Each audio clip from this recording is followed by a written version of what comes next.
Assalamualaikum warahmatullahi wabarakatuh. Perkenalkan, nama saya Danang Priutomo dari kelas Y4E dengan NPM 200043500-192. Di sini saya ingin menjelaskan tentang sejarah pendidikan dan PGRI. Orientasi umum sejarah pendidikan dan PGRI. PGRI adalah suatu organisasi kemasyarakatan Persatuan Guru Indonesia, didirikan pada tanggal 25 November 1945 dalam Kongres Guru Indonesia di Surakarta. PGRI adalah organisasi, yaitu satu, perjuangan sendiri adalah mengemban amanat cita-cita proklamasi, menjamin, menjaga dan mempertahankan kelangsungan NKRI dengan membudayakan nilai luhur Pancasila. Yang kedua ada profesi. Profesi adalah organisasi dari suatu bidang kepekerjaan, mendidik, mengajar, membimbing, mengarahkan, melatih, menilai, dan mengevaluasi. Yang ketiga ada ketenaga kerjaan.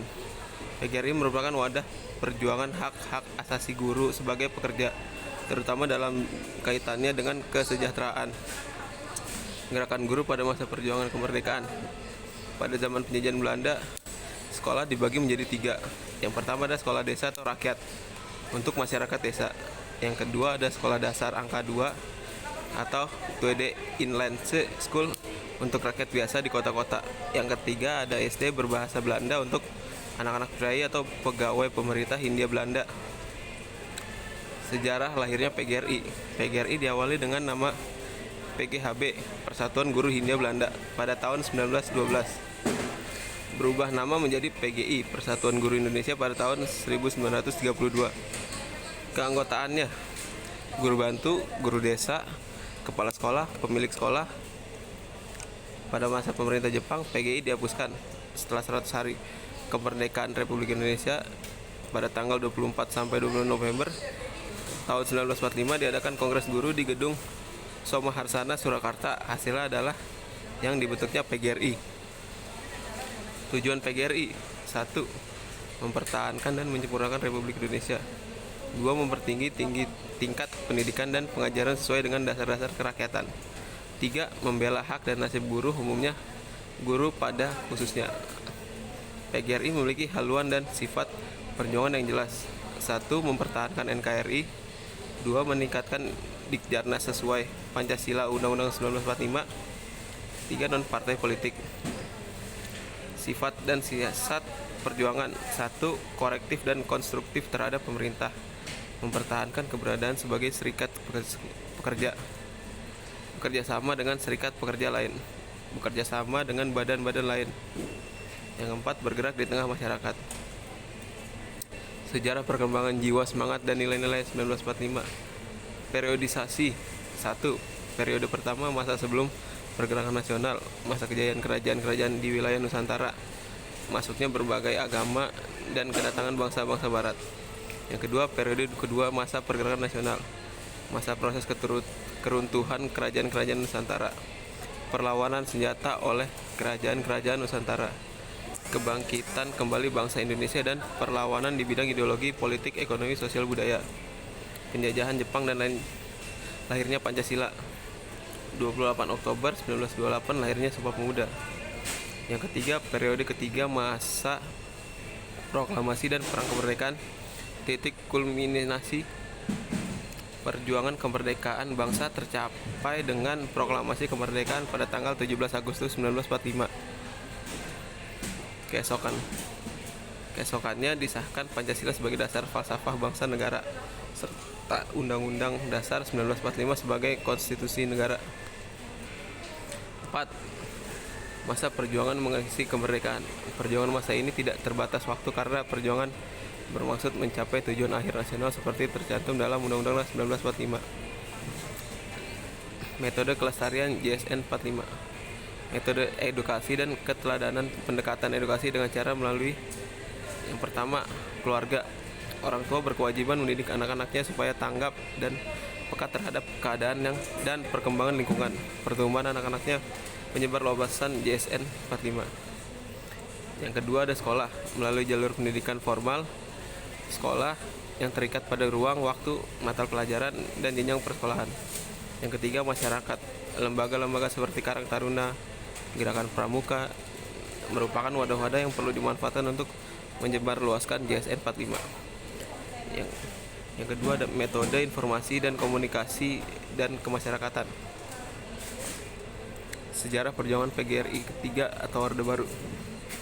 PGRI dijadikan tempat perebutan pengaruh antara PGRI Kongres, anti PKI PGRI NF, dan pro PKI pasca G30S PKI.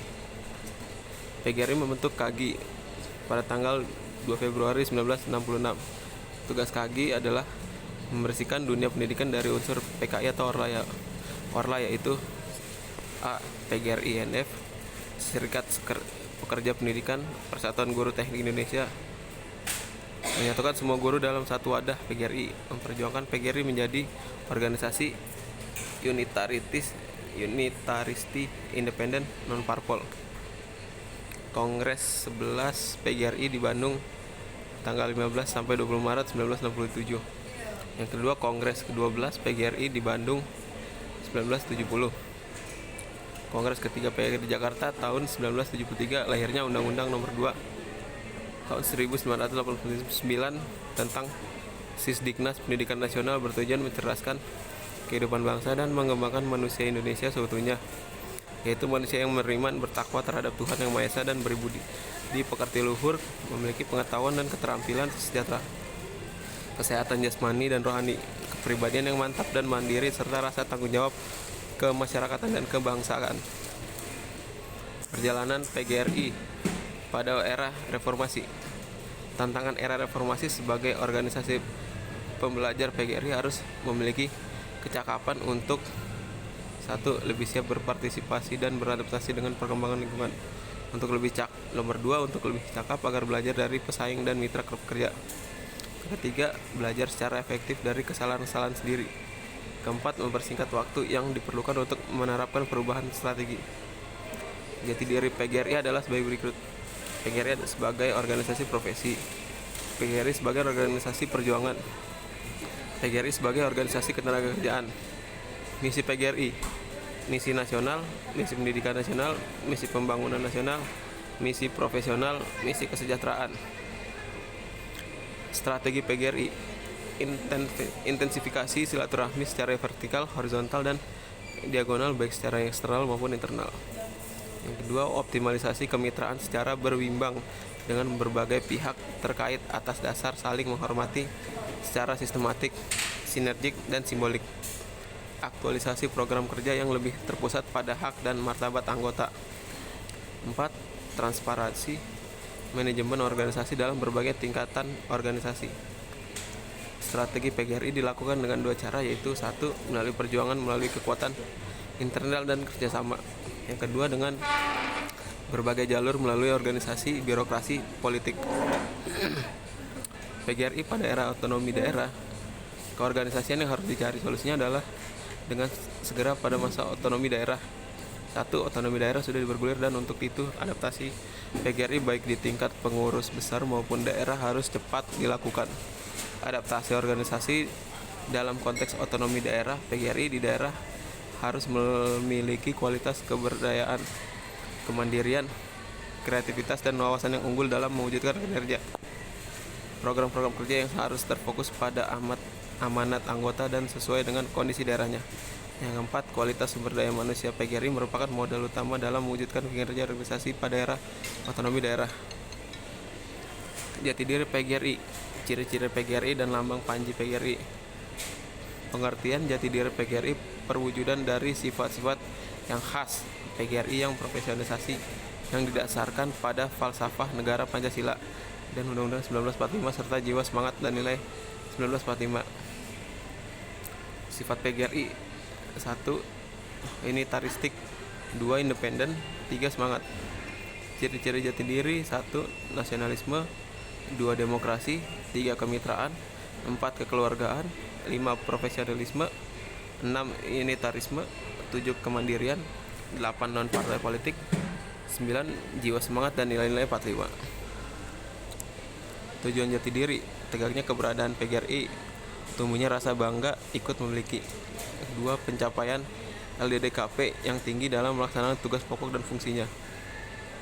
3. Memiliki kemampuan dalam mengantisipasi setiap perubahan akibat perkembangan masyarakat, ilmu dan teknologi. Yang keempat, terwujudnya pengamanan dan pengalaman. Dan yang kelima, pelestarian Pancasila dan Undang-Undang 1945. Macam-macam fungsi jati diri. Satu, sebagai pedoman gerak perjuangan bagi anggota organisasi. Dua, sebagai sarana masyarakat eksistensi dan misi organisasi. Yang ketiga, sebagai sarana perjuangan dalam rangka mempertahankan, meningkatkan, dan mengembangkan organisasi. Keempat, sebagai pembangkit perjuangan PGRI. Kelima, sebagai wahana penerapan rasa kebanggaan pada anggota atau warga PGRI. Misi jati diri. Misi jati diri adalah suatu wahana untuk menampilkan citra, sikap, semangat, dan karakter dan organisasi keguruan yang mampu melestarikan nilai-nilai perjuangan dan profesi keguruan. Lambang dan panji PGRI. Cakra atau lingkaran melambangkan cita-cita luhur dan daya upaya menunaikan pengabdian yang terus-menerus. Lembaga pendidikan PGRI: PPLP, Dikdas, Dikmen, dan PT. PP PGRI membentuk YPLP PGRI sejak tanggal 1 Januari 1980. Tugas pokok YPLP PGRI: 1. Melakukan pembinaan, pengelolaan, dan pengembangan. 2. Lembaga pendidikan PGRI di seluruh Indonesia. Dan ketiga, bertanggung jawab langsung pada PP PGRI. Tahap pelaksanaan tugas April 1981. A. Jumlah TK, SD, SMP, SMTP, dan SMTA PGRI sebanyak 1.530 buah. Jumlah guru ada 18.711 orang. Jumlah murid 221.63.000 orang. Jumlah perguruan tinggi PGRI 29 buah. Jumlah dosen 263 orang. Jumlah mahasiswa 1.729 orang. Tanggal 18 sampai 20 Mei 1981 diselenggarakannya Mukernas, menghasilkan keputusan 1. Penyeragaman nama yayasan menjadi YPLP PGRI. 2. Penetapan ADART YPLP PGRI. Penetapan PPLP PGRI yang bersifat nasional. Keputusan Mukernas khusus YPLP PGRI tanggal 12 sampai 13 Juli 2002. Perubahan nama Yayasan Pembinaan Lembaga Pendidikan Persatuan Guru Republik Indonesia menjadi Perkumpulan Pembina Lembaga Pendidikan Persatuan Guru Republik Indonesia, PPLP PGRI.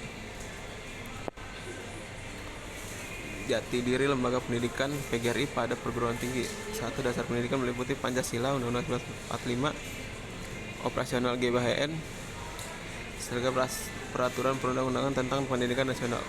Tujuan pendidikan mengacu pada Undang-Undang Nomor 2 Tahun 1989 tentang Sistem Pendidikan Nasional. 3. Fungsi pendidikan tinggi seperti tercantum dalam Undang-Undang Nomor 2 Tahun 1989 dan PP Nomor 30 Tahun 1990. Kurikulum kelompok mata kuliah khusus yang meliputi pendidikan kepemudaan, pendidikan politik dengan beban minimal 4 SKS meliputi 6 SKS. Strategi pendidikan meliputi strategi pendidikan makro dan proses belajar mengajar. Yang keenam, supervisi meliputi peningkatan status perguruan tinggi PGRI, peningkatan kualitas dan kuantitas staf. Yang ketujuh, peserta didik. 8, keterangan. Yang ke-9, tata tertib. Lambang dan panji YPLP PGRI. Sayap kiri kanan masing-masing terdiri dari 5 helai bulu berwarna kuning, melambangkan cita-cita setinggi angkasa di bidang pendidikan dengan dasar Pancasila, membawa tunas muda harapan bangsa ke masa cerah dan gemilang. Fungsi dan kegiatan lembaga konsultasi dan bantuan hukum PGRI. 1. Menyelenggarakan pemberian konsultasi dan bantuan hukum baik di dalam maupun di luar pengadilan. Yang kedua, mengadakan ceramah, diskusi, seminar, penerangan, menerbitkan buku, brosur, dan kegiatan lain di bidang hukum. Yang ketiga, mengadakan kerjasama dengan lembaga-lembaga dan badan-badan seprofesi serta instansi pemerintah maupun non-pemerintah. Pendidikan profesi guru. Pengertiannya, sertifikasi adalah proses pemberian sertifikat pendidikan untuk guru yang telah memenuhi persyaratan sertifikasi sebagai upaya peningkatan mutu guru. Diharapkan dapat meningkatkan mutu pembelajaran, layanan pembimbingan dan konseling serta ke pengawasan pada satuan pendidikan formal berkelanjutan. Pelaksanaan sertifikasi dapat dibedakan menjadi dua macam, yaitu sertifikasi guru dalam jabatan dan sertifikasi bagi guru prajabatan. Tujuan program PPG. Program PPG bertujuan untuk menghasilkan calon guru yang memiliki kompetensi dalam merencanakan, melaksanakan, dan menilai pembelajaran, mampu melaksanakan penelitian dan mengembangkan profesionalitas secara berkelanjutan. Menyelenggarakan program PPG. Program PPG diselenggarakan oleh PT yang memiliki lembaga pendidikan tenaga kependidikan yang memenuhi persyaratan dan ditetapkan oleh Menteri. Persyaratan bagi LPTK penyelenggara program PPG: 1. Memiliki program studi kepemimpinan S1 yang sama dengan program PPG yang akan diselenggarakan. Yang kedua, memiliki sarana dan prasarana yang memenuhi persyaratan untuk menunjang penyelenggaraan program PPG. Ketiga, memiliki program peningkatan dan pengembangan aktivitas instruksional atau yang sejenis dan berfungsi efektif. Memiliki program dan jaringan kemitraan dengan sekolah-sekolah mitra terakreditasi minimal B dan memenuhi persyaratan untuk pelaksanaan program pengalaman lapangan atau PPL. Yang kelima, memiliki laporan evaluasi diri dan penjamin mutu berdasarkan fakta sekurang-kurangnya 2 tahun terakhir. Kualifikasi akademik calon peserta didik PPG: S1 berkependidikan yang sesuai dengan program pendidikan profesi yang akan ditempuh. S1 kependidikan yang serumpun dengan program pendidikan profesi yang akan ditempuh dengan memenuhi matrikulasi. Ketiga, profesi yang akan ditempuh dengan menempuh matrikulasi mata kuliah akademik kependidikan. Yang keempat, S1